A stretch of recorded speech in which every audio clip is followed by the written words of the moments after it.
sharing singkat saya nih mengenai trading dan investing ya. Jadi memang memang kita bahas nih antara trading dan investing ya. Dari sudut pandang saya sendiri ya, pastinya ya. Oke, suaranya ngebas ya. Suara saya kayaknya memang agak ngebas gitu ya. Memang nggak begitu bagus kali ya suara saya. Mungkin kalau suara saya bagus mungkin saya pilih jadi penyanyi kali ya. Oke, terima kasih teman-teman sekalian yang sudah join. Bismillahirrahmanirrahim. Assalamualaikum warahmatullahi wabarakatuh. Semoga suara saya jelas. Semoga sharing kita pada malam hari ini bisa memberikan manfaat, bisa memberikan tambahan wawasan. Dan sebelumnya kita juga berdoa buat bangsa ini, buat bangsa Indonesia. Semoga semoga kondisi menjadi cepat baik ya, pandemi segera hilang ya, apalagi buat kita yang muslim sebentar lagi kita mau mengadakan hari raya Idul Adha. Semoga bisa terlaksana ya, karena salah satu hari raya muslim Idul Adha ini salah satu hari raya yang ditunggu-tunggu ya, dimana kita bisa makan enak nih, baik yang orang yang punya orang yang mampu maupun tidak mampu, semua bisa makan enak daging sapi secara gratis gitu ya. Jadi harapannya sih tetap bisa berjalan dengan lancar gitu ya. Dan juga kita berdoa supaya pandemi cepat selesai sehingga ekonomi juga makin bagus lagi ya, buat teman-teman yang mungkin saat ini masih kesusahan dalam bisnis ataupun mungkin kena imbas pandemi karena dari sisi pekerjaannya ataupun dari sisi upahnya yang dikurangi. Nah, itu semoga bisa kembali normal sehingga ekonomi bisa pulih, kita bisa punya tambahan dana untuk saving lagi, dan plus ketika ekonomi pulih pastinya IHSG juga pasti akan pulih juga gitu ya. Nah, oke, saya mulai saja ya. Bismillahirrahmanirrahim. Assalamualaikum warahmatullahi wabarakatuh. Selamat malam rekan-rekan sekalian. Jadi di malam hari ini kita sharing mengenai trading dan investing ya. Dan sekali lagi saya hanya sendirian live-nya, tidak ada lawan bicaranya. Jadi mungkin materinya akan singkat gitu. Akan singkat ya, karena saya juga tidak menyiapkan materi khusus nih. Ya, materi khusus karena ya namanya live di Instagram ya, tidak ada layar untuk bisa menyampaikan materi ya. Jadi kita sebatas ngobrol saja. Harapannya setelah saya sharing tentang bagaimana trading dan investing ya, nah nanti kita bisa berdiskusi gitu ya, kita bisa berdiskusi, jadi biar lebih enak gitu. Oke, jadi sebelum kita membahas mengenai cuan mana nih antara trading dan investing gitu kan. Jadi materi malam hari ini kan sebenarnya cuan mana. Nah, sebelum kita masuk ke cuan mana, nah saya ingin cerita dulu nih. Cerita mengenai perkembangan IHSG ya. Sebenarnya bukan perkembangan IHSG, tapi secara historis IHSG dalam 10 tahun dan juga 20 tahun yang lalu. Ya, nah, kalau kita melihat mungkin teman-teman yang di depan laptop ya, atau di tempat duduknya ada laptop, bisa sambil buka chart ya, chart IHSG dalam jangka panjang selama 10 tahun. Kalau kita hitung ya pergerakan atau kenaikan IHSG, indeks harga saham gabungan ya, sejak awal 2010 sampai akhir tahun 2020 ya. Jadi saya menghitungnya sampai akhir tahun 2020. IHSG mengalami kenaikan 136%. Nah, 136% ini menurut saya ya ini angka yang juga bagus gitu ya. Bagus kalau misalkan kita pukul rata 136% dibagi dengan 10 ya, karena kita menghitungnya 10 tahun ya. Berarti kurang lebih per tahun bisa menghasilkan yield 13%. Nah, 13% ini untuk ukuran investasi ya bagus gitu ya. Menurut saya bagus banget. Ya, karena kita bicara mengenai investasi, maka kita bicara juga mengenai instrumen investasi. Kita bandingkan dengan instrumen investasi yang lainnya, misalkan seperti deposito. Ya, deposito saya yakin yieldnya nggak segede 13% ini, nggak segede IHSG. Ya, termasuk juga kita bicara mengenai surat utang, ya surat utang, karena kita bicara investasi, instrumen investasi dalam keuangan, ya ada deposito, ada surat utang, ya obligasi. Mungkin kita yang retail biasanya kita beli nih obligasi retail yang diterbitkan pemerintah seperti Sukuk atau ORI, ya Sukuk atau ORI. Nah, itu yieldnya juga nggak sebesar IHSG, ya 13%. Ya 13%. Atau mungkin kita bicara mengenai reksadana, ya reksadana. Kalau misalkan kita masih belum bisa belum bisa mengelola dana investasi, biasanya kita pilih beli reksadana. Nah, reksadana ada reksadana pasar uang, reksadana pendapatan tetap, dan juga reksadana saham. Nah, rata-rata di instrumen ini pun juga kalau kita lihat mungkin juga nggak sebagus IHSG, ya 136% dalam 10 tahun. Jadi memang mau nggak mau, ya kalau kita lihat yield investasi, yield yang dihasilkan oleh instrumen investasi di pasar modal, kalau kita lihat dari IHSG-nya saja, itu memang yang paling bagus. Ya, kita bicara mengenai investasi dalam jangka panjang, yield yang bisa menghasilkan return besar sejauh ini menurut saya sendiri, ya dari pasar modal gitu, pasar saham, dimana kalau kita lihat indeksnya saja dalam 10 tahun naik 136%, ya. Tapi memang dalam perjalanannya nggak selalu naik, ya, ada tahun-tahun ketika IHSG naik, ada tahun-tahun ketika IHSG turun. Tapi kita hitung 10 tahun, ya naik 136% gitu. Itu 10 tahun. Kalau misalkan kita tarik jangka waktunya lagi, mundur lagi 10 tahun lagi, alias sejak tahun 2000, ya sejak tahun 2000 sampai tahun 2020, artinya 20 tahun perjalanan IHSG ternyata menghasilkan yield yang lebih besar lagi, yaitu sebesar 840%. Yang 840% selama 20 tahun, yaitu juga bagus gitu, ya menurut saya bagus. Kalau misalkan kita bagi rata setahun gitu, ya 840% selama 20 tahun, kita bagi rata berarti per tahun kira-kira sekitar 40-an%, ya sekitar 42%. Nah, itu kenaikan yang besar juga gitu, ya kenaikan yang gede juga untuk investasi, ya. Nah, ini kita tadi bicara mengenai indeks, ya IHSG. Nah, sekarang kita masuk nih ke salah satu sahamnya, ya salah satu saham yang terkenal yang yang sampai saat ini menjadi saham-saham favorit, ya saham-saham favorit, saham-saham dengan market cap terbesar saat ini, ya. Saya yakin mungkin teman-teman terutama yang pemula biasanya pasti kebanyakan punya nih saham ini, ya, yaitu BBCA dan BBRI. Ya, ini adalah dua saham favorit. Kalau misalkan saya tanya kepada teman saya yang masih mulai terjun ke bursa saham, biasanya saya tanya saham apa nih yang pertama-tama dibeli, ya biasanya BBRI atau BBCA gitu, ya. Nah, sekarang kita lihat nih pergerakan harga saham BBRI dalam 10 tahun ini, sejak tahun 2010 sampai tahun 2020, ya. Dan ternyata kalau kita tarik dalam jangka waktu 10 tahun, kenaikan harga sahamnya saja sudah melebihi dari IHSG gitu, ya. Kalau kita ambil contoh, ya salah satu saham BBRI katakanlah, ya BBRI di tahun 2010 sampai tahun 2020, kalau kita hitung, ya saya hitung, itu kenaikannya sekitar 442%. Itu kenaikan harga sahamnya saja, belum ditambah dengan dividen. Ya, kalau ditambah dengan dividen pasti lebih besar lagi.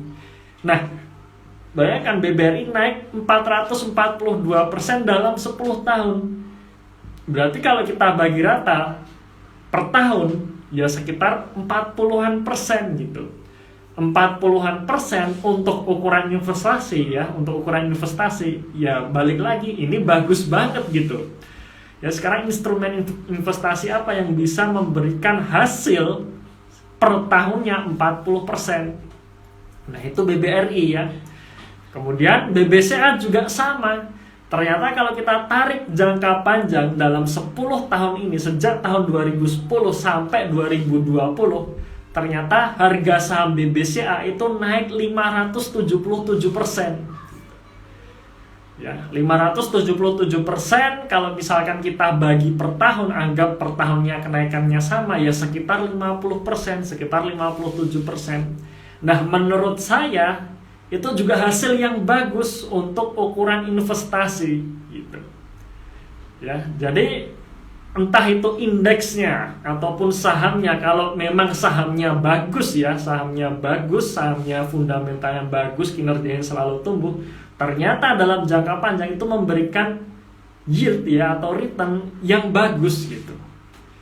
Nah, memang nah sekarang kita persempit lagi nih sudut pandangnya ya. Jadi kita tadi melihat sudut pandang jangka panjang. Nah, sekarang kita coba balik nih, atau kita coba perkecil ya time horizonnya. Memang dalam perjalanan kenaikan harga saham BBRI maupun BBCA itu tidak selalu naik gitu. Tidak selalu naik. Ada tahun-tahun tertentu ketika harga saham BBRI ini naik kenceng. Dan ada saham-saham tertentu ya, maksud saya tahun-tahun tertentu harga saham BBRI ini turun gitu. Artinya memang pergerakannya tidak linear naik gitu ya, tapi lebih volatile. Ada saatnya naik, ada saatnya turun. Ya, ada saatnya naiknya kenceng, kemudian di tahun tertentu turun ya, alias yieldnya turun seperti itu. Nah, maka di sini ada dua sudut pandang gitu ya. Sudut pandang yang dimana dia melihat dalam jangka panjang garisnya itu lurus naik gitu ya, linear naik. Tapi ada sudut pandang yang dia melihat pergerakan setiap waktu yang lebih pendek, yang dimana ada saatnya naik, ada saatnya turun, ada saatnya naik, ada saatnya turun. Dan di balik volatile inilah yang sebagian besar orang itu memanfaatkan untuk mencari keuntungan gitu. Ya, jadi ketika harga sahamnya sebelum naik nih, atau dalam perjalanan naik atau dalam tren naik, dia masuk gitu. Ya, dia masuk, kemudian tunggu sampai naik.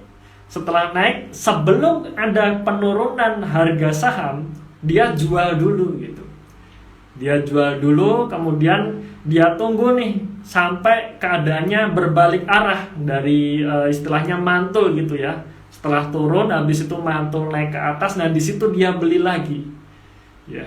Nah, teman-teman atau investor yang memanfaatkan volatilenya harga saham dalam jangka pendek ini yang biasa kita sebut sebagai seorang trader gitu ya. Tapi kalau sudut pandang di awal di mana dia melihat pergerakan harga saham dalam jangka panjang, nah itu yang biasanya kita sebut sebagai seorang investor ya, investor jangka panjang. Nah disinilah terjadinya atau adanya dua sudut pandang yang berbeda. Jadi ketika kita bicara mengenai bursa saham, ternyata tipe investor pun ternyata nggak cuma satu sudut pandang, tapi ada dua sudut pandang ya. Ada yang dia tipe investasi, dia tipe investor jangka panjang yang tadi dia menarik garis lurus dalam jangka panjang bahwa harga saham ini dalam jangka panjang selalu naik. Ada yang dia mempersempit time horizonnya, di mana dia akan memanfaatkan volatilenya. Ketika harga naik dia jual, dia take profit. Ketika sebelum harga turun dia jual ya, kemudian turun sebelum naik dia beli, seperti itu. Ya, nah inilah dua sudut pandang atau dua tipe investor yang berbeda. Nah sekarang balik lagi nih, ketika ada dua sudut pandang yang berbeda, nah kita harus pilih ya. Kita harus pilih terutama bagi teman-teman yang baru masuk di bursa. Apakah kita akan menjadi seorang trader atau menjadi seorang investor jangka panjang? Karena dua hal ini adalah dua hal yang sangat berbeda, semuanya berbeda, metode analisanya berbeda, kemudian time horizonnya juga berbeda, cara eksekusinya pun juga berbeda. Nah, sama-sama misalkan saham A turun katakanlah ya, saham A turun. Nah, perlakuan untuk saham A ini bagi seorang trader dan seorang investor bisa jadi berbeda. Misalkan saham A turun, ya, nah seorang trader yang disiplin, ya dia pasti akan memasang kapan di target harga berapa saham tersebut harus segera dijual gitu, ya sebelum turunnya lebih dalam gitu kan. Nah, berbeda kalau kita bicara mengenai investor jangka panjang, ya berbeda sudut pandangnya dari seorang investor jangka panjang. Ketika dia melihat suatu saham yang dimana saham ini dia tahu sahamnya bagus dan harganya makin turun, justru dia makin seneng gitu. Dia bisa dapatkan saham yang bagus di harga murah. Nah, bisa-bisa si investor jangka panjang ini ketika harga sahamnya turun justru beli gitu. Nah, di sini teman-teman bisa pahami ya bahwa sama-sama saham A turun, tapi antara si trader dan si investor jangka panjang itu eksekusinya bisa berbeda gitu. Nah, maka dari situ harus tahu nih, ketika kita terjun ke bursa saham, saya lagi ngapain? Apakah saya lagi trading atau saya lagi investing, atau mungkin saya sedang dua-duanya gitu ya. Nah, harus tahu ya, karena kalau nggak tahu saya sedang ngapain, ya hasilnya bisa nggak maksimal gitu ya, hasilnya nggak maksimal. Kita bicara jangka panjang tapi perlakuan atau eksekusinya selalu jangka pendek gitu. Nah, itu bisa jadi nggak maksimal gitu ya.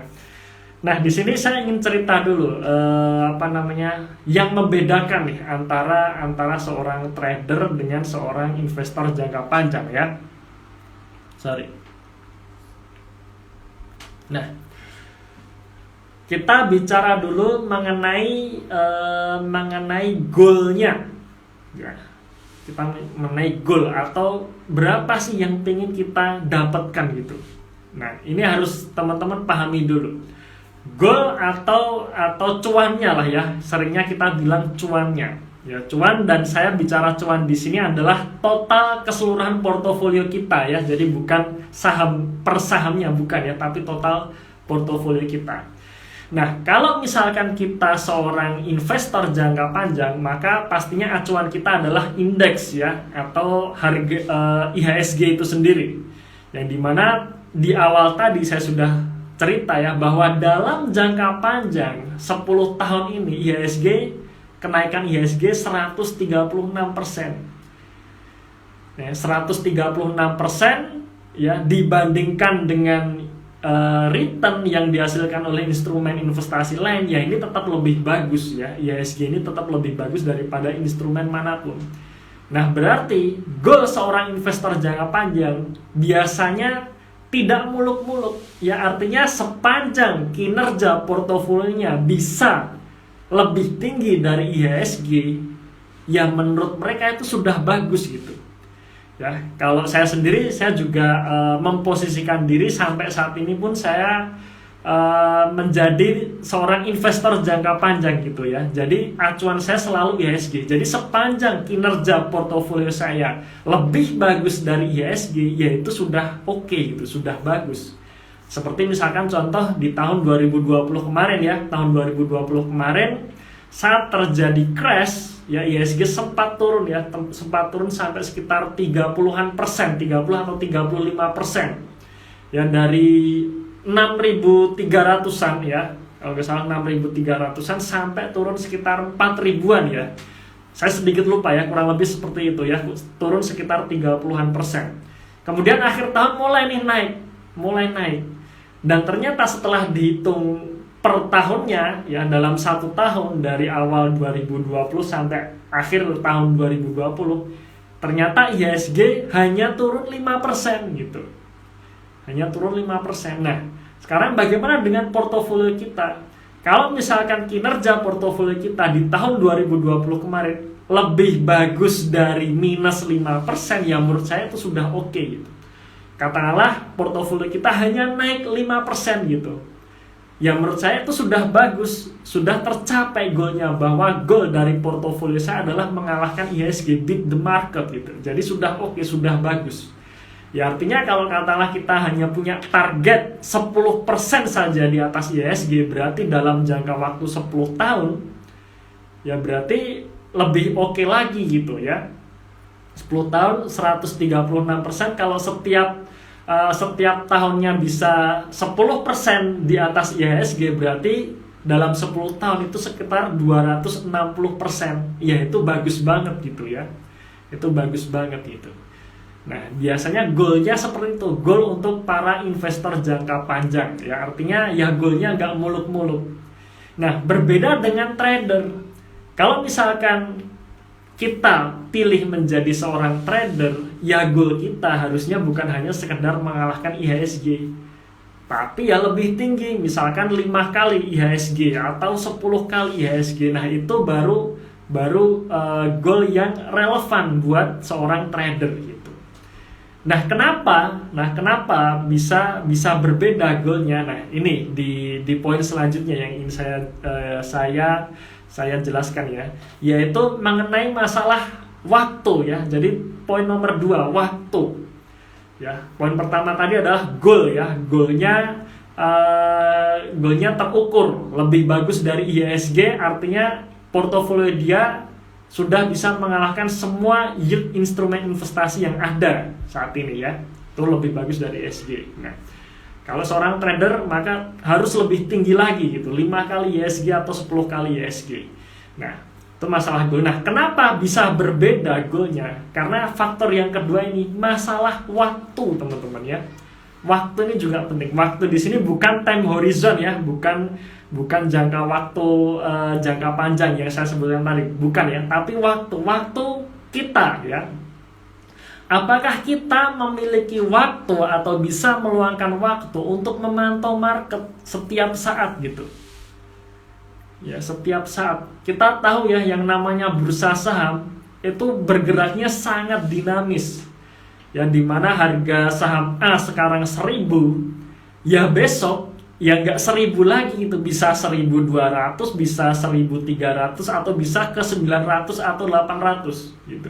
Jadi artinya setiap hari pasti yang namanya harga itu akan gerak, bisa naik bisa turun gitu. Nah, bisa naik bisa turun yang terjadi inilah ya, atau volatile dari harga inilah yang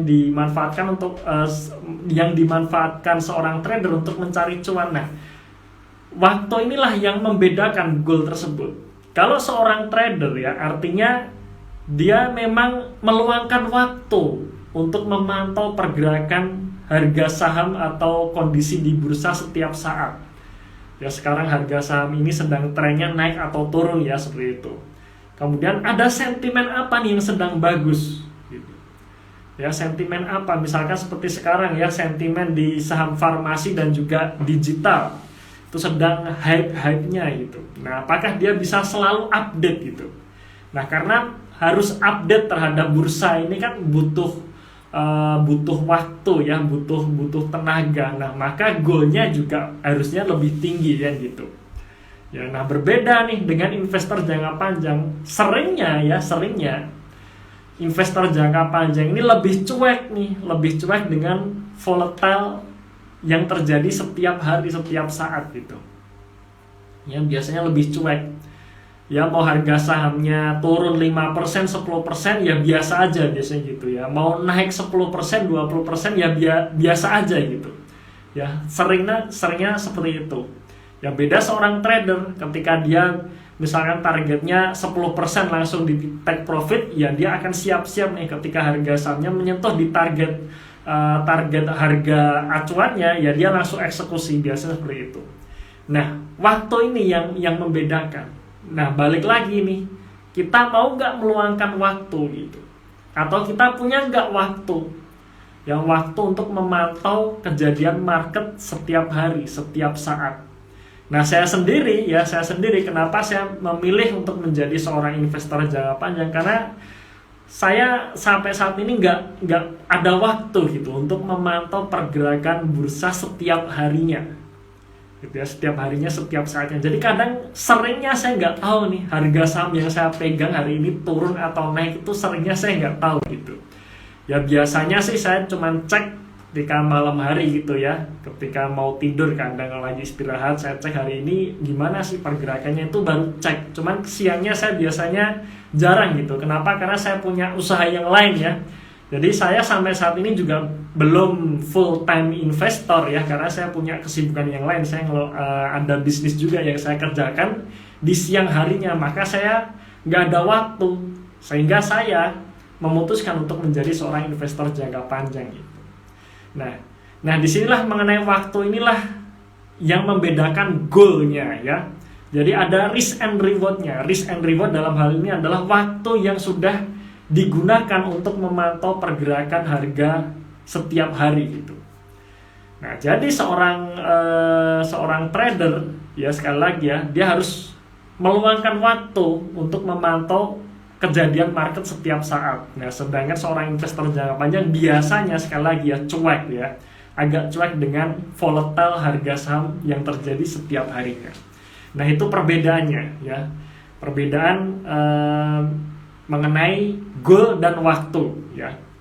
Waktu adalah risknya, rewardnya adalah goal ya, karena risk seorang trader itu lebih besar ya, artinya dia harus meluangkan waktu yang lebih banyak untuk memantau pergerakan market di setiap saatnya, maka goalnya juga harus lebih tinggi gitu ya, harus lebih tinggi, bukan hanya sekedar mengalahkan IHSG, tapi juga harus berapa kali lipatnya gitu ya, 5 kali lipatnya, 10 kali lipatnya. Nah, kita kenal dengan saham-saham gorengan. Kalau misalkan ya, apalagi kalau teman-teman di sini ada yang memang sudah niat untuk menjadi full time trader ya, saya sangat menyarankan nih Anda pelajari juga saham-saham gorengan gitu, karena saham-saham gorengan menawarkan return yang sangat tinggi dalam jangka yang sangat pendek.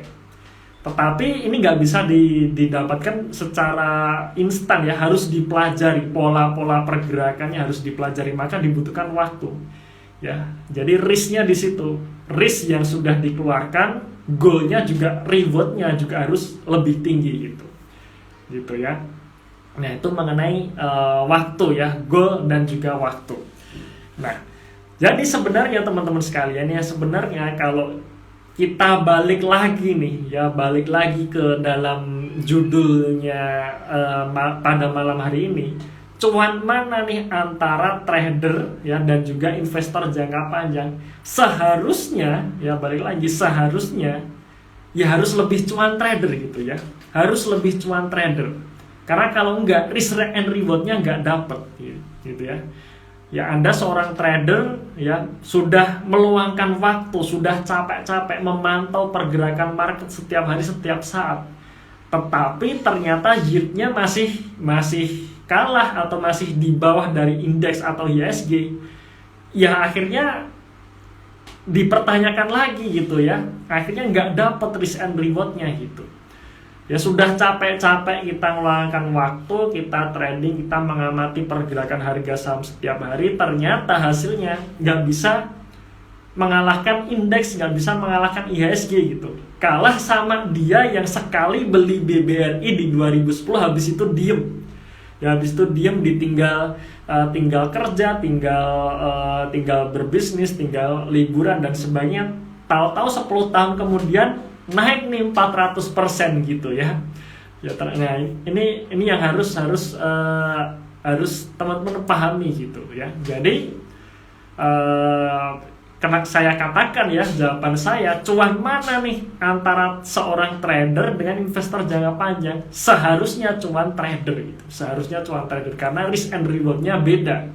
Seorang trader dia sudah meluangkan waktu nih untuk masuk ke bursa ya, mengamati pergerakan setiap hari, sedangkan seorang investor jangka panjang biasanya lebih cuek gitu ya. Nah itu jawaban awal antara cuan mana seorang trader dan investor jangka panjang. Harus cuan trader ya, dengan risk yang sudah dikeluarkan, yaitu waktu itu tadi. Nah, sekarang balik lagi nih ya, kita lanjutkan lagi ya. Nah, sekarang bagaimana kalau misalkan kita tidak punya waktu gitu? Ya, saya sendiri karena saya tidak punya waktu ya, saya memilih untuk menjadi seorang investor jangka panjang. Tapi artinya ketika kita milih menjadi seorang investor jangka panjang ya, bukannya kita juga tidak bisa ini mendapatkan cuan sampai 100%, 200% itu itu juga masih sangat bisa gitu, masih sangat bisa dengan jangka waktu yang mungkin lebih pendek daripada kita pegang misalkan seperti BBRI atau BBCA tadi ya. Nah, kita akan membahas ya kira-kira metode analisa apa yang dipakai ya. Jadi kalau misalkan tadi kita bicara mengenai goal dan waktu, ya sekarang yang ketiga nih kita bicara mengenai metode analisa yang dipakai. Ya karena banyak sekali teman-teman juga nggak ngerti nih kalau metode analisa ini sebenarnya dipakai untuk apa sih seperti itu ya. Apakah untuk seorang trader atau investor jangka panjang? Nah kadang nggak tepat gitu, pilihannya nggak tepat. Nah kalau misalkan teman-teman pelajari ataupun pelajari kemudian teman-teman cari referensi di buku maupun di YouTube maupun di artikel literasi yang lainnya, itu kan banyak sekali metode analisa ya, metode analisa. Nah ternyata kalau misalkan kita kerucutkan ya, ini sepemahaman saya sebenarnya cuma ada 3 metode gitu ya, 3 metode ya.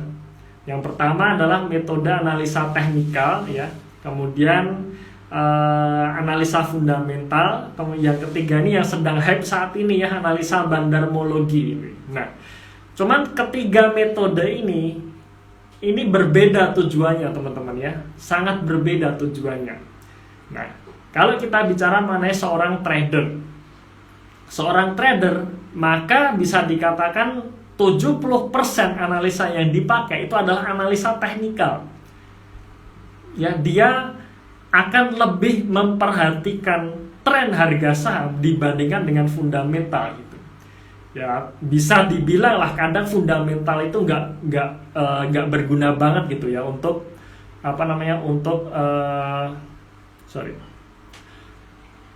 analisa fundamental itu kadang nggak berguna untuk kita menjadi seorang trader. Kalau misalkan time frame kita hanya sekedar harian atau mingguan, ya yang namanya perusahaan sudah atau berhasil memupuk laba sampai 100%, ketika sentimennya buruk ya tetap harga sahamnya turun gitu. Ya, dalam jangka pendek akan selalu seperti itu. Ya, dalam jangka pendek teknikal itu lebih berbicara daripada fundamental. Ya. Kemudian analisa teknikal sendiri kalau kita pelajari ya, kita lihat sub metodenya itu juga macam-macam ya. Ada namanya moving average ya, Fibonacci, kemudian ada Elliott wave dan sebagainya. Nah, macam-macam gitu ya. Kemudian itu mengenai analisa teknikal yang biasanya dipakai teman-teman trader gitu ya, yang dimana kalau misalnya teman-teman memutuskan untuk menjadi seorang trader ya Anda pelajari teknikal ini lebih kencang lagi gitu ya. Kemudian yang kedua nih biasanya buat para trader juga analisa bandarmologi ya, analisa market maker yang ini sekarang lagi hype saat ini ya. Bandarmologi ini perlu teman-teman tahu juga bahwa tujuan menggunakan metode ini itu adalah untuk trading jangka pendek gitu ya. Trading jangka pendek, bukan untuk investasi jangka panjang. Ya, jadi harus melihat juga tujuannya. Kalau misalkan teman-teman berniat untuk investasi jangka panjang tapi menggunakan analisa bandarmologi, ya ini juga nggak tepat juga gitu. Nggak tepat karena memang ada waktu-waktu ketika misalkan si bandar asing gitu katakanlah ya, atau investor asing tuh mulai distribusi karena mungkin ada peraturan dari luar negeri yang mengharuskan untuk keluar dari market di di negara berkembang itu seperti Indonesia, harus ditarik dulu. Nah, mau nggak mau harga sahamnya juga akan turun gitu. Nah ini perlu tahu tujuan saya menggunakan analisa ini apakah untuk trading atau investing. Nah berbeda kalau kita bicara mengenai investasi jangka panjang ya. Investasi jangka panjang seperti saya sendiri ya, faktor yang utama analisa yang digunakan 80% itu adalah analisa fundamental. Ya, analisa fundamental, kemudian digabungkan dengan valuasi harga sahamnya ya, yang biasa kita kenal dengan value investing ya. Setahu saya untuk investasi jangka panjang, metode analisa yang digunakan biasanya ya value investing ini. Ketika kita menilai suatu perusahaan dan market menghargainya di harga sekarang, nah ini layak enggak sih? Nah, kira-kira seperti itu ya. Perusahaan yang bagus, perusahaan yang hutangnya sedikit, labanya selalu tumbuh setiap tahun, dan ternyata valuasinya masih murah. Nah inilah biasanya kita masuk gitu ya, kita masuk, kita beli. Setelah itu ngapain? Ya kita tunggu gitu ya, kita tunggu. Nah kita tunggu ini kalau misalkan kita punya kesibukan yang lain ya enak gitu ya, kita bisa ngantor dengan tenang, kita bisa berbisnis dengan tenang walaupun market ini selalu bergejolak, karena kita tahu nih bahwa ini perusahaan bagus, saya belinya di harga murah. Nah sesimpel itu. Cuman naiknya kapan? Nah kita yang seringnya nggak tahu di sini. Ya bisa bulan depan, bisa 6 bulan lagi, bisa 1 tahun lagi gitu. Ya, kita bicara mengenai BBRI tadi ya yang saya jelaskan. Kenapa 10 tahun itu selalu naik?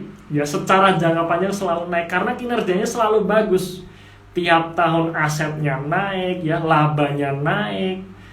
Kemudian NPL-nya selalu dijaga kecil dan sebagainya ya, pertumbuhannya selalu naik, ekuitasnya selalu naik, maka dalam jangka panjang harga saham itu nanti akan mengikuti. Walaupun di sela-sela perjalanannya itu ada fase-fase di mana harga sahamnya akan turun dulu sebelum nanti akan naik lagi seperti itu ya. Nah, itu mengenai metode analisa yang dipakai. Kemudian ada pertanyaan lagi nih, berarti Mas Eros kalau misalkan saya investasi, bisa ya saya beli saham sekarang, habis itu saya tinggal lah ya, saya tinggal 10 tahun nggak ngapa-ngapain gitu, atau 1 tahun nggak ngapa-ngapain. Kan katanya tadi kalau trader kan memang harus dia meluangkan waktu nih untuk melihat pergerakan market setiap hari, setiap saat. Tapi kalau saya investor jangka panjang berarti bisa dong saya beli saham sekarang, habis itu saya tinggal 1 tahun, 2 tahun gitu ya, 5 tahun gitu, nggak saya urusin gitu. Nah ini juga kurang tepat juga gitu teman-teman ya, kurang tepat. Kenapa? Karena walaupun kita tinggal kita meninggalkan market, bukan berarti kita melupakan perusahaan gitu. Ya, kalau kita bicara mengenai investor jangka panjang, maka yang kita pantau sebenarnya bukan di harga tapi di kinerjanya gitu. Apakah kinerjanya masih terus naik atau tidak? Nah, maka di sini kita perlu mereview lagi laporan kinerja perusahaan ya, kinerja perusahaan melalui laporan keuangan yang diterbitkan. Alias ya kita tetap memantau, cuman memantaunya ini nggak panjang-panjang gitu, cukup 3 bulan sekali saja gitu ya. Jadi ketika perusahaan mengeluarkan publikasi, ya baru di situ kita review lagi. Oh ternyata saham yang saya pegang kinerjanya masih tumbuh nih, ya sudah di hold saja gitu ya. Sesimpel itu sebenarnya. Oh ternyata labanya naik signifikan, ada lompatan kinerja. Nah ini bisa jadi perhatian yang lebih khusus lagi, wah mungkin saya bisa tambah muatan dan sebagainya gitu. Ya, oh ternyata tahun ini terjadi penurunan kinerja. Nah kita lihat lagi apa penurunan kinerjanya disebabkan oleh apa nih?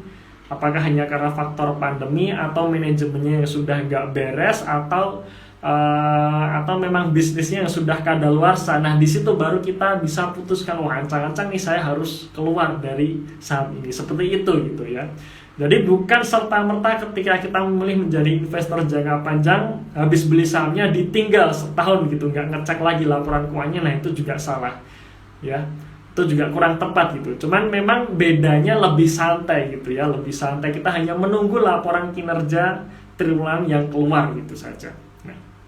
Oke, itu tadi mengenai metode analisanya ya teman-teman sekalian ya. Dan mungkin ini saja sebenarnya yang ingin saya sampaikan. Jadi kalau kita simpulkan tadi ya sebenarnya sudah terjawab ya. Cuan mana antara trader dengan investor jangka panjang? Ya seharusnya cuan trader.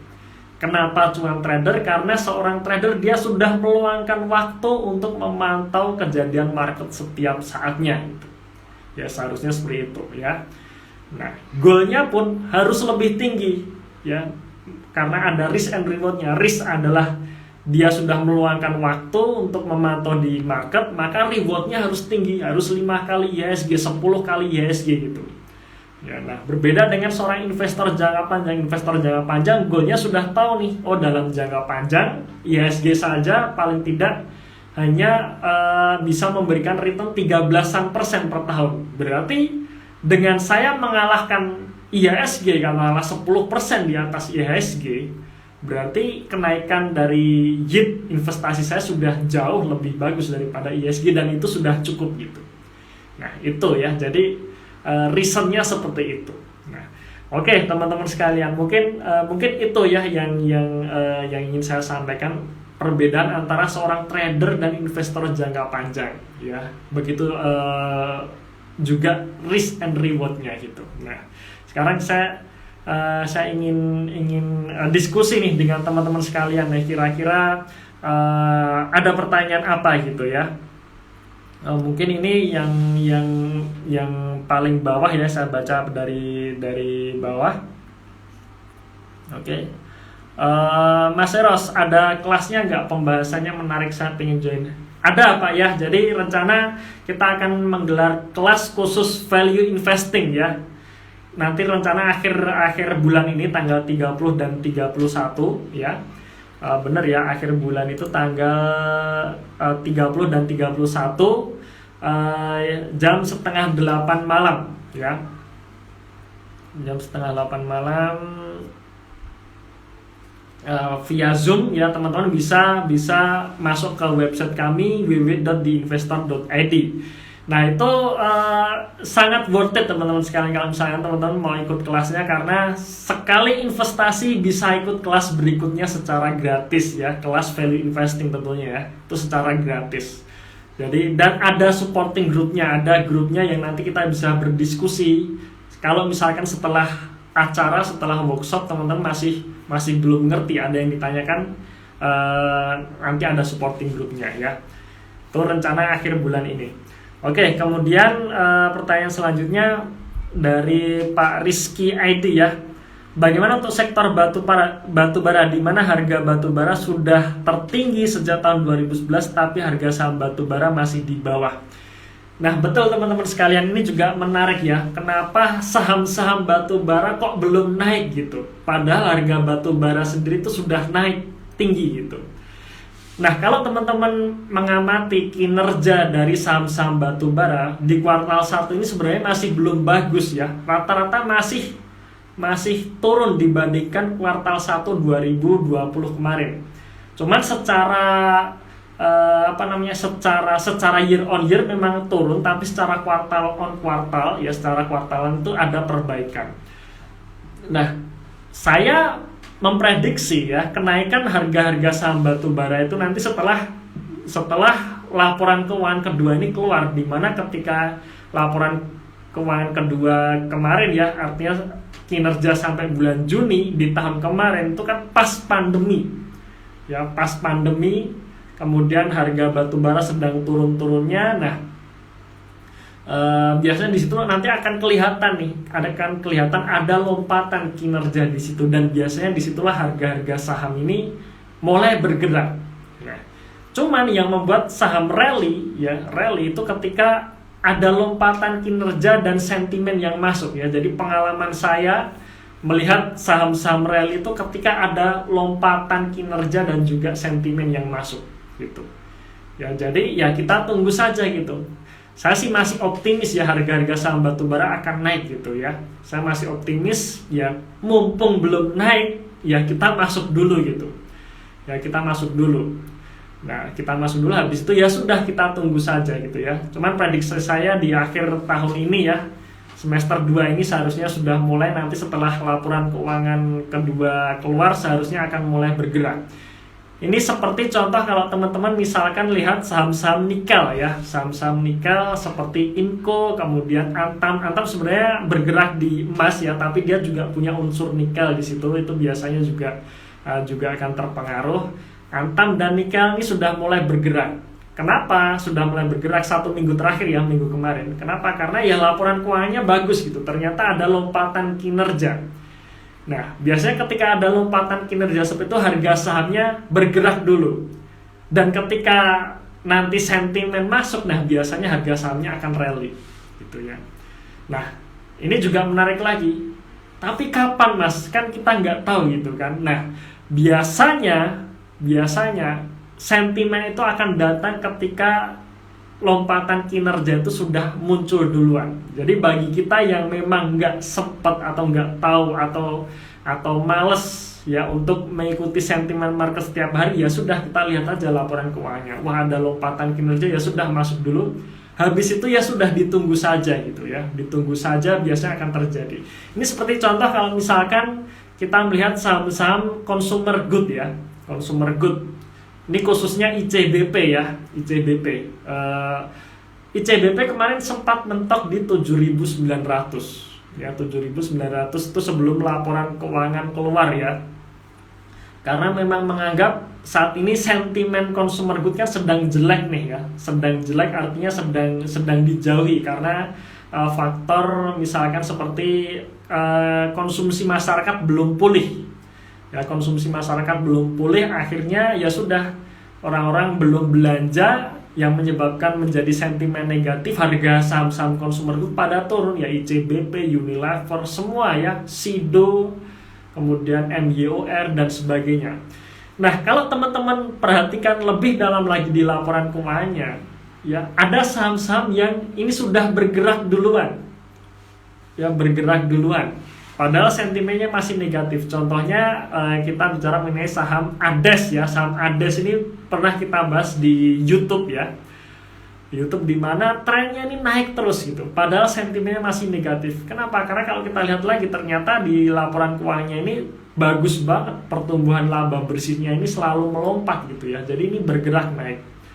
Kemudian ICBP ya. ICBP di tahun 2020 mengalami penurunan. Kenapa? Karena di tahun kemarin ICBP melakukan akuisisi ya, akuisisi Pine Hill dengan berhutang. Jadi sumber dananya adalah hutang yang menyebabkan hutangnya atau rasio dananya tiba-tiba naik. Nah, biasanya kalau ada terjadi perubahan fundamental yang signifikan, orang-orang akan menjauhi dulu nih. Akhirnya dibuang tuh, akhirnya turun kan, turun sampai 7.900. Dan ketika laporan kuartal 1 kemarin keluar ya di akhir Juni, nah ternyata bagus tuh. Ternyata hasil dari akuisisi Pine Hill ini memang bagus, di mana pendapatannya naik, ya laba brutonya naik, memang laba bersihnya belum naik. Kenapa? Karena tergerus oleh beban bunga ya yang diakibatkan oleh hutang yang besar tadi gitu. Nah, tetapi dari pendapatannya naik dulu nih, dan ternyata ketika pendapatannya naik, oh kinerjanya bagus. Nah, perlahan-lahan ICBP ini mulai naik ya, dari 7.900 sampai 7.700 kalau nggak salah ya, itu sebelum laporan keuangan keluar. Setelah keluar berangsur-angsur naik sedikit demi sedikit, padahal sentimennya belum masuk. Nah, saya meyakini ya bahwa nanti ketika sentimen positif masuk di sektor consumer good, misalkan wah ekonomi pulih, kemudian daya beli masyarakat sudah mulai pulih, orang-orang sudah mulai belanja lagi. Nah, ini sektor consumer good akan lari gitu. Ya, akan lari. Ya, jadi itu ancang-ancangnya kita ya bagi seorang investor jangka panjang ya. Kalau misalkan teman-teman seorang trader ya mungkin ada fase-fase menggunakan analisa teknikal ya, dimana ketika harga sahamnya mulai reversal, mulai berbalik arah, di situ mulai akumulasi, kira-kira seperti itu ya. Tapi ada reason fundamentalnya gitu ya. Kemudian kemarin juga kita bahas juga ada saham PRDA juga ya. Kenapa kemarin PRDA ini kebetulan sekali ya, minggu malam kita upload, Seninnya langsung terbang dalam 1 minggu itu 3 kali arah gitu. Apakah ada analisa yang lain? Apakah Mas Eros mencampur gitu ya analisanya ya, value investing ditambah dengan bandarmologi atau teknikal? Yo ternyata enggak gitu ya. Padahal kalau kita lihat PRDA ya dalam 2 minggu terakhir ini justru asing lagi jualan gitu, asing lagi banyak distribusi gitu ya. Tetapi ya karena laporan keuangannya bagus ya, ada lompatan kinerja plus sentimen kesehatannya ini kuat gitu, dimana sekarang Indonesia sedang melakukan PPKM ya, kasus COVID naik ya, orang-orang perlu tes ya, PCR, swab dan sebagainya. Ini kan sentimen positif untuk sektor kesehatan. ya sudah ketemu tuh. Kinerja melompat, sentimen positif masuk, ya sudah harga sahamnya terbang gitu ya. Nah, ini contoh seperti PRDA yang kemarin sempat kita bahas di YouTube gitu. Nah, balik lagi ke jawaban batubara tadi. Nanti akan ada saatnya, saya sih masih yakin akan ada saatnya sentimen batubara masuk ya, dan biasanya diawali dulu dengan lompatan kinerja karena memang yang namanya PTBA, Adaro dan sebagainya itu ternyata masih membukukan kinerja yang nggak bagus gitu ya. Jadi belum, powernya ini belum ada untuk naik gitu ya. Jadi nanti akan ada saatnya gitu ya. Yang penting saat ini harga batubara sedang tinggi-tingginya, berarti kalau kita nalar kinerjanya seharusnya bagus gitu ya. Kinerjanya bagus untuk di semester 1 ini atau di kuartal 2 tahun 2021 ini harusnya bagus, ya sudah. Nanti akan kita lihat di fase di mana sentimen masuk, sentimen positif masuk, harga sahamnya akan rally seperti itu ya. Oke, itu mengenai batubara ya. Kemudian pertanyaan lagi, Mas Eros, kalau batubara kan dipengaruhi harga komoditas, kalau kayak GJTL sama INKP apa yang mempengaruhi kinerjanya? Ya GJTL kita lihat sentimen dari otomotif ya. Sebenarnya sentimen otomotif itu sudah mulai ada, cuman sekarang kalah ya dengan PPKM, karena ketika pemerintah memberlakukan PPKM ini, yang terimbas pasti salah satunya otomotif gitu. Ya otomotif, orang-orang tidak akan bergerak dulu ya, orang-orang tidak akan bergerak, dia lebih banyak di rumah dan sebagainya, ya otomatis dia tidak menggunakan mobil dan sebagainya, ya akhirnya sektor ini jadi lesu gitu ya. Padahal kemarin sih sebelum ada lonjakan COVID sebenarnya sudah ada nih ya, GJTL kalau nggak salah sempat di 900 gitu ya, tapi begitu masuk ke PPKM ya sudah, ini sektornya selesai nih. Sektornya sebenarnya lagi dapat sentimen negatif, harganya turun. Padahal laba bersih GJTL ini bagus ya, ada lompatan. Nah, mumpung kalau kita bicara seorang investor jangka panjang ya, nah mumpung ini turun nih, ya kita mulai akumulasi lagi gitu. Akumulasi saja gitu. Yang penting kinerjanya kan ada lompatan. Ya, ada lompatan kita beli dulu. Nah, nanti sambil nunggu sentimen, ketika nanti mungkin PPKM sudah selesai dan sebagainya, orang-orang mulai bergerak lagi, nah biasanya sentimen otomotif akan ada lagi, akan naik lagi, dan itu yang bisa membuat harga sahamnya akan naik gitu ya. Nah, jadi kuncinya itu aja, kalau kita pengen lihat harga rally itu ada lompatan kinerja dan juga sentimen positif yang masuk gitu. Ya, nah karena kita nggak ngerti kapan sentimen masuk, ya ancang-ancangnya dari kinerjanya saja gitu ya. Cuman sekali lagi, kalau kita menggunakan kaidah ini ya, kaidah value investing ini, nah maka butuh waktu yang lebih lama gitu, butuh waktu ya. Jadi tidak instan, jadi tidak beli sekarang harapannya minggu depan langsung naik gitu, enggak gitu ya. Itu enggak. Nah, oke. Oke, itu mengenai GJTL. Kalau INKP saya belum cek ya laporan keuangannya, jadi saya belum bisa berkomentar.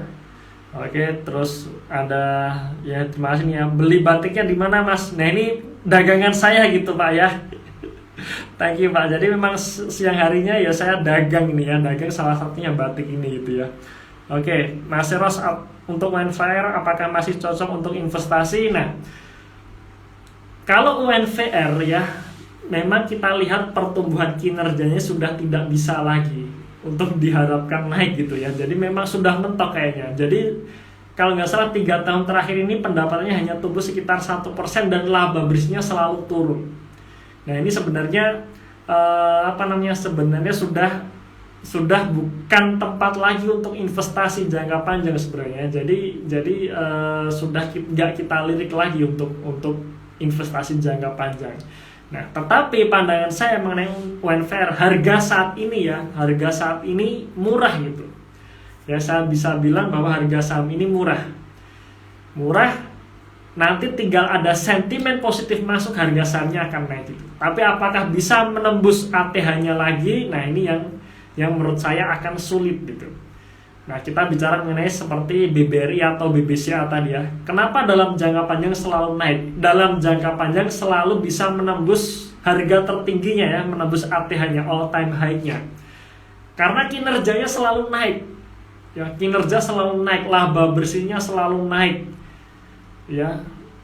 Asetnya selalu naik, maka harga sahamnya dalam jangka panjang itu pasti bisa menembus ATH-nya, menembus harga tertingginya itu. Nah, sedangkan kalau Unilever, teman-teman bisa lihat ya, kinerjanya memang sudah nggak tumbuh lagi gitu. Jadi kalau kita kita berinvestasi jangka panjang, maka kita carilah saham-saham yang labanya selalu tumbuh gitu ya, selalu tumbuh. Jadi misalkan seperti ICBP mungkin dia sadar nih market di Indonesia sudah sangat besar, dan kalau hanya berkutat di Indonesia saja, ya mungkin dia nggak akan bisa tumbuh lagi. Akhirnya dia mengambil opsi untuk ekspansi ke luar negeri. Nah, ekspansi ke luar negeri paling gampang itu ya akuisisi perusahaan yang sudah ada gitu. Kalau misalkan dia harus membangun brand sendiri dan sebagainya, ya akan kesulitan. Ya lebih baik akuisisi perusahaan yang sudah ada, produknya dia ditambahin dengan produk sendiri Indomie gitu ya, selesai gitu. Memang di awal-awal akan terjadi perubahan fundamental seperti hutangnya membesar dan sebagainya, tapi dampak dari akuisisi ini itu bisa menumbuhkan kinerjanya gitu ya. Jadi untuk saya sendiri ya, pandangan saya untuk Unilever mungkin saat ini sudah tidak cocok untuk kita jadikan investasi jangka panjang, sedangkan ICBP masih cocok gitu ya. Tetapi harga Unilever saat ini sudah murah gitu ya, sudah murah. Jadi untuk ke 6.000 menurut saya sih masih ada harapan ya, 6.000, 6.500 masih ada harapan, nunggu sentimen positif dari sektor consumer good ini ada. Tapi apakah bisa menembus harga tertingginya di 12.000? Ya setelah stock split, kalau kita lihat harga tertingginya di 12.000. Nah, ini yang kalau menurut saya ini agak berat gitu ya. Oke, itu mengenai Unilever. Ya, Unilever bangkit, ya saya meyakini Unilever akan bangkit ya saat sektor consumer good nanti ada masuk ya, sektor sentimen positif masuk dengan berita-berita, biasanya daya beli masyarakat mulai kembali pulih. Nah, biasanya Unilever pun juga akan bangkit ya, insya Allah ya, amin ya. Oke, erosmologi PRDA karena erosmologi, kebetulan ya teman-teman sekalian ya, kebetulan hasil invest bertahun-tahun boncos untuk Unilever. Oke. Jadi memang gini teman-teman sekalian ya, ketika kita bicara mengenai investasi jangka panjang, maka kita harus perhatikan balik lagi analisa fundamentalnya. Nah, analisa fundamental itu bukan hanya tahun ini bagus gitu ya, tahun ini bisa mencetak laba, tahun ini ada omset. Nah, bukan itu gitu. Tetapi pertumbuhannya gitu. Apakah tumbuh atau tidak?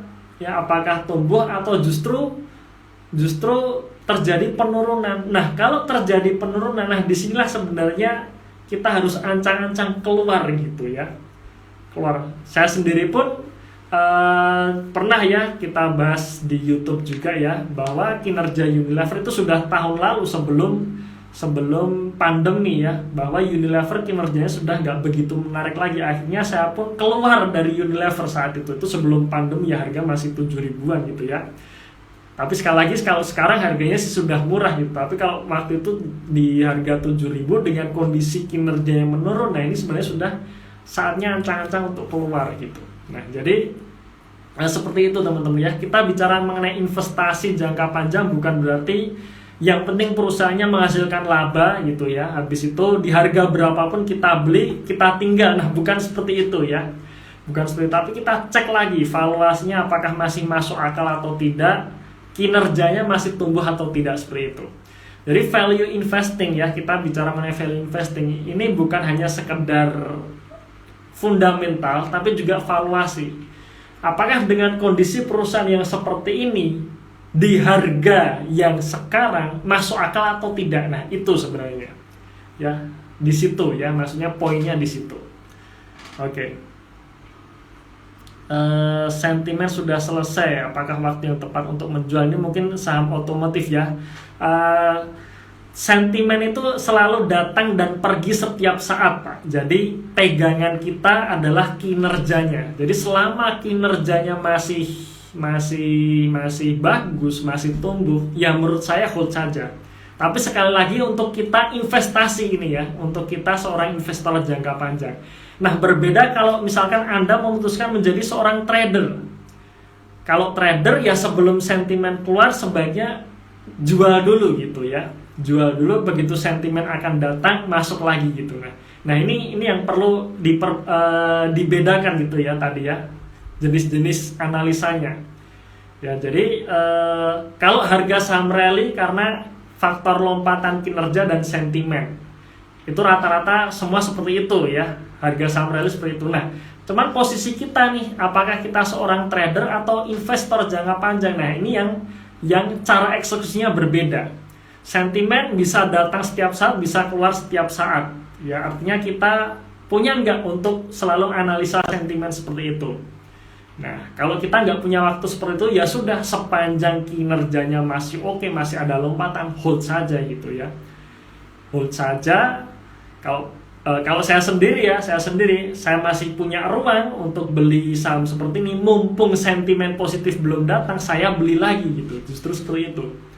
Ya saya beli lagi gitu. Nah itu ya, BBTN kenapa turun terus Mas? Saya belum cek ya untuk BBTN, tetapi memang rata-rata semua bank-bank lagi turun ya. Jadi bukan hanya BBTN, sebenarnya ada BBNI ya, BBRI itu juga pada turun ya. Jadi penurunannya ya karena salah satunya IHSG turun ya, IHSG turun. Jadi kalau IHSG turun, biasanya saham-saham dengan market cap besar itu juga biasanya turun. Oke. Saham bagus makin merah mestinya makin greedy, beli, setuju Pak saya. Setuju. Kemudian sektor saham apa yang cocok untuk mahar nikah?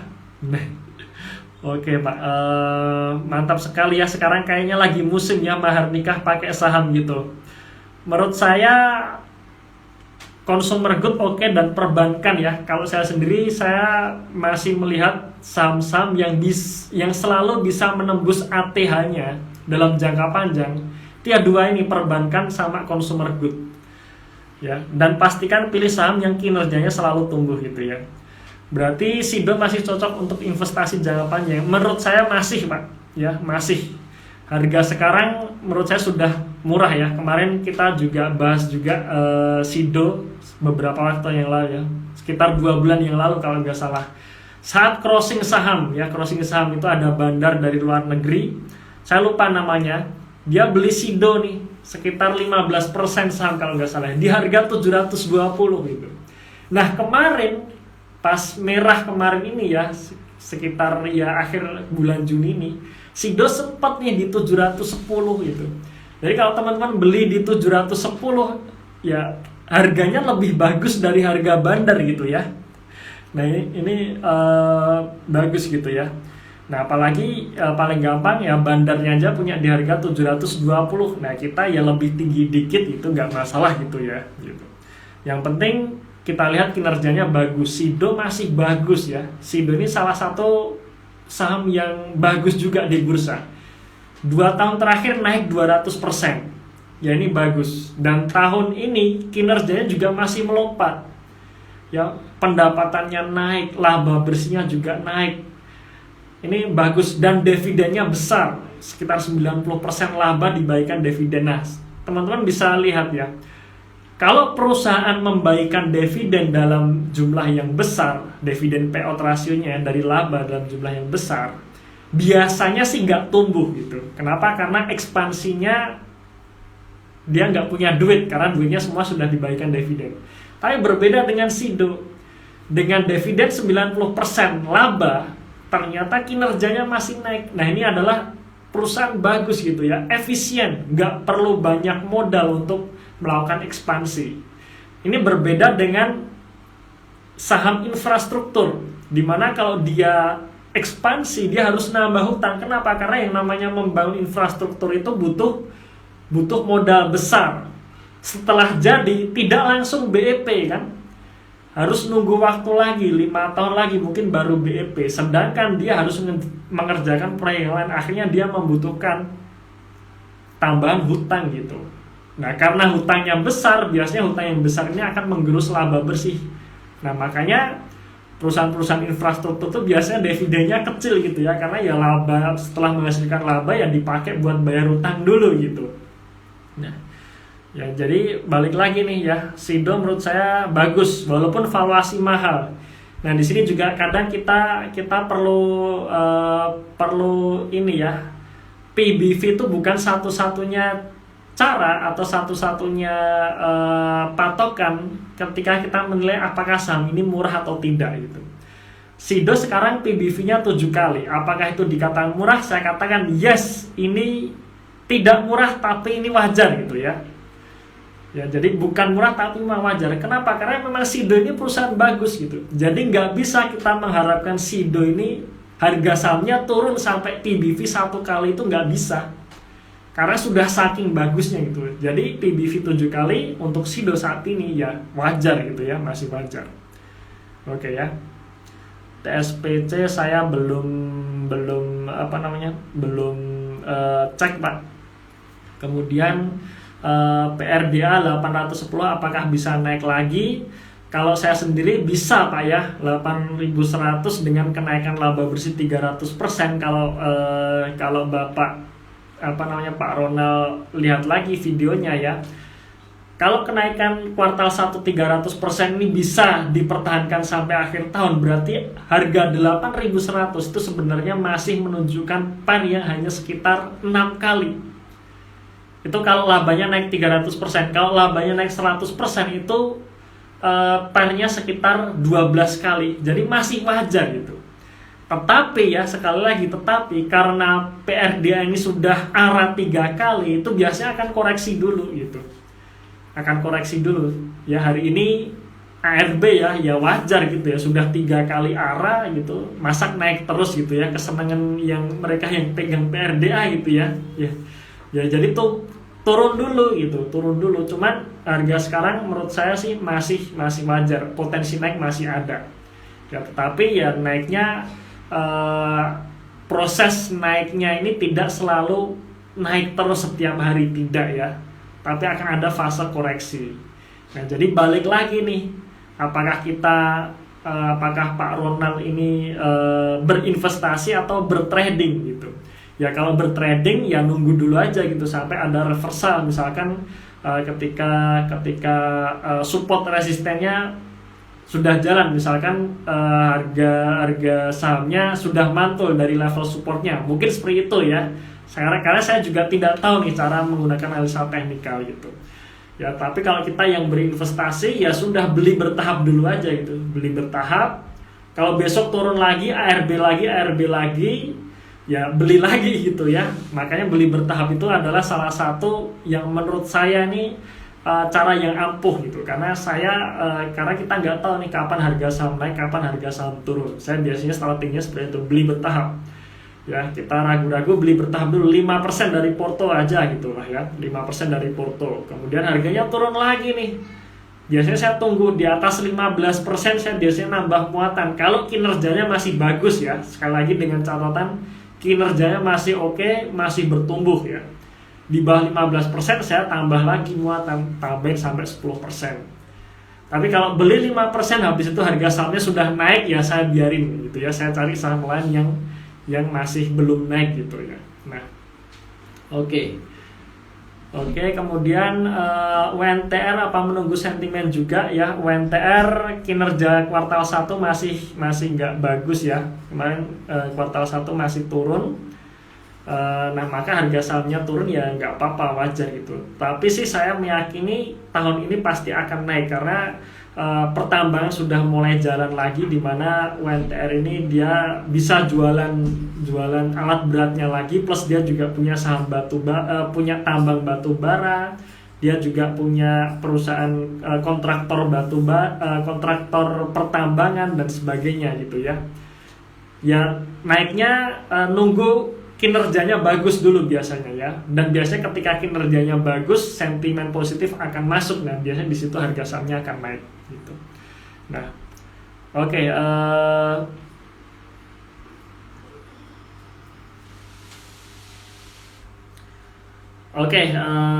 mungkin itu, mungkin terakhir ini kali ya. Ternyata sudah jam 20.43, nggak kerasa terakhir dari Pak Failopex ya. Beli saham-saham fundamental bagus, ternyata downtrend semua. Jadi kuncinya tunggu sentimen.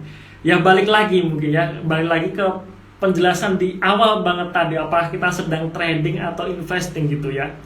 Kalau misalkan kita investing sepanjang perusahaannya bagus, kinerjanya bagus, ya sudah hold saja gitu. Makin turun makin bagus gitu menurut saya ya, makin turun makin bagus ya kita beli mumpung belum naik gitu ya. Tapi kalau kita trading ya kita harus disiplin. Kalau misalkan harga sahamnya sudah menyentuh level batas kita untuk cut loss, ya harus disiplin cut loss gitu ya. Jadi balik lagi nih, kita menjadi seorang trader atau seorang investor jangka panjang gitu ya. Nah, oke, mungkin itu dulu teman-teman sekalian.